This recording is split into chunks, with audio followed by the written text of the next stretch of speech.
Okay, coaches, we're going to take a look at a few of the concepts I mentioned on the video or in the article and just kind of walk through them here on the video and show you what I meant by these. And so this is the very first situation I discussed, and you can see our one formation that we open or that we operate from, our open formation.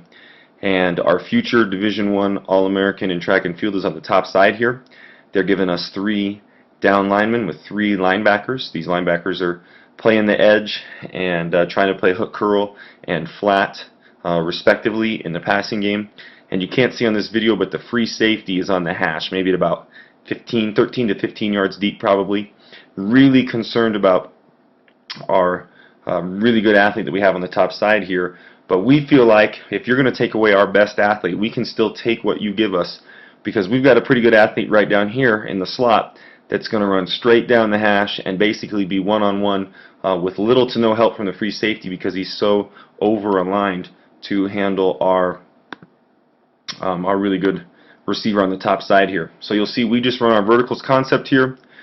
We run straight down the hash. We end up catching it kind of between the hash marks, which I don't like totally. I'd rather it be out here on the hash or a little bit outside, just so that the free safety is less able to make a play on that, and so that when we catch it, we're able to make a move on him. We're able to pull that off anyway. But you'll notice here what we did was we ran the back out of the backfield as the vertical threat on the boundary side hash. We just ran our slot receiver as the vertical threat on the field side hash. And what I just want to point out is that we happen to attack this deep hash, field hash area, which they were giving us this way through this form of verticals. But as I mentioned in the article, you could also take this number 1 receiver on the field side and run him on a skinny post, okay, and put him on the hash deep at about 20 yards downfield and do the exact same thing. Run a bubble or tag screen like you see here in this clip with one of the slot receivers, and run the other one on like a 10 or 15 yard out and get a very similar look, okay, and still have the same stretch of the defense and accomplish the same thing. And that's what I really want to emphasize, is that what we try to do is have 3 or 4 ways that we can take what you're giving us. And over the years we've developed 3 or 4 ways to take just about anything the defense might be giving us. Here's an example that I did not mention in the article, but it's a good clip of how we are continuing to take what the defense gives us against a different look. You can see they have 4 down linemen, 2 backers in the box. This guy is playing the edge and the flat on the short side, and then we've got a guy here who really is not committed to the edge much at all, but is playing the hook curl zone or to the flat out here. And what we do is we run verticals again, except for this time we drag our inside slot across the free safety's face, who you can't see here. He's about on the hash at about 15 yards deep. We run him across his face and catch it at about 15 yards deep, because the free safety stays on the hash and is really concerned about us going deep. And you'll see we run the back out of the backfield, holds the hook curl area for us pretty well, and then we catch it in a relatively big open area because of the way we're stretching the defense and just taking whatever they're giving us. We're not forcing our bread and butter. We're running a concept that our guys have done many times, but we're taking what they're giving us, and so it's pretty easy for us to execute. Free safety happens to fall down, we get a big gain, but we would have had a 12 to 20 yard gain even if he'd stayed on his feet. This particular play is the second one I talked about in the article. It's our QB draw type of play. It's really just inside zone blocking with the lineman. But the thing I want you to see is this, I believe it's number 20 right here, who has been well coached to play the edge, to pick up the quarterback or the running back off the edge in the run game, and to play the hook curl in the pass game. And you'll see that by our quarterback just bringing the ball up like he's going to pass and looking out here to the trips, we get this guy backpedaling. And we do a decent job of blocking here. We get a hat on the hat, nothing too dominant in terms of blocks. But the big thing that happens is we get a little bit of push from the line, and then we're able to come off that edge, and the guy that we've been looking at, number 20, makes the play, but he's backpedaled because he's seen our quarterback bring the ball up and look like he's going to pass, and so he doesn't make the play till he's 3, 4, 5 yards downfield, and we're able to fall forward for a nice gain.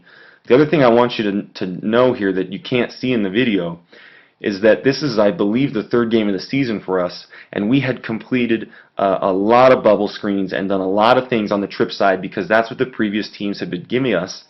And these guys did some really good things in terms of pattern matching and some of those kind of things on the trip side to take those things away. And so we had to give them something that we hadn't shown on film yet too much this year. And again, I just want to highlight for you, we're trying to take what they give us, not do what we do and run our bread and butter. We have gotten away from that idea of bread and butter. Now, I want to show you another example of this here.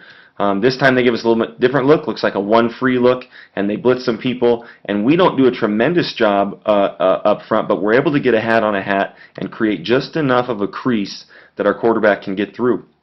And again, one of the reasons we were seeing this cover one look here is because we had thrown so many bubbles and quick hitches and things like that with this trip side throughout the first two games. And they did a great job of taking that stuff away.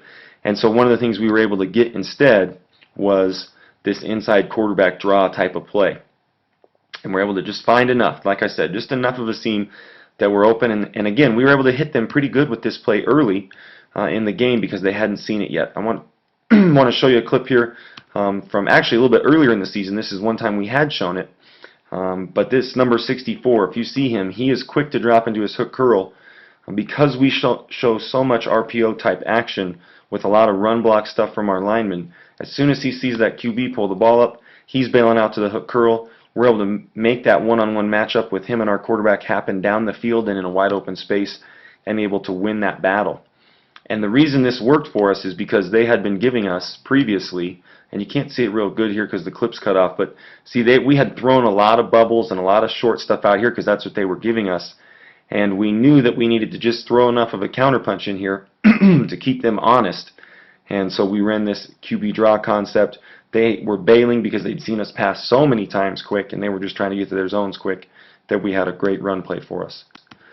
This last clip is from a few years ago. Same team that had done some really good pattern matching stuff in the previous clips, and this is another good example of them handling some things really well. You watch this guy. He's definitely coached to take the edge on the run. If it's a pass play, to sit hook curl unless the back comes out of the backfield, then he's running with him.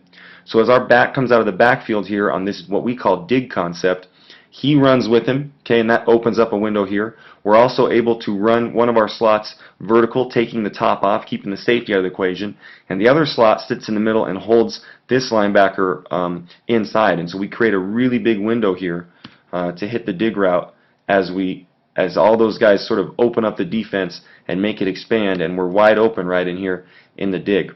And they were giving us that. And to be honest, I found out that I recognized this too late in the game, but it was there throughout the night. And again, there's some pretty easy ways you can take this, a very similar look here and get this, adjust it and make it a new way to attack the defense and take what they're giving you. You can easily change route responsibilities here and have a different guy go vertical and do different things like that in order to keep it unique and different to the defense, but you're just taking the same thing over and over again, and it's not a change to the quarterback's reads or anything like that. And so just wanted to highlight some of the ways that we take what the defense gives us out of our one formation. And the fact that we're in one formation allows us to really anticipate some of the things they might do and then really capitalize on those things. And again, it doesn't take much to make some variations and do some changes so that you're doing the same thing over and over again, but it looks different to the defense even though you're in your one formation.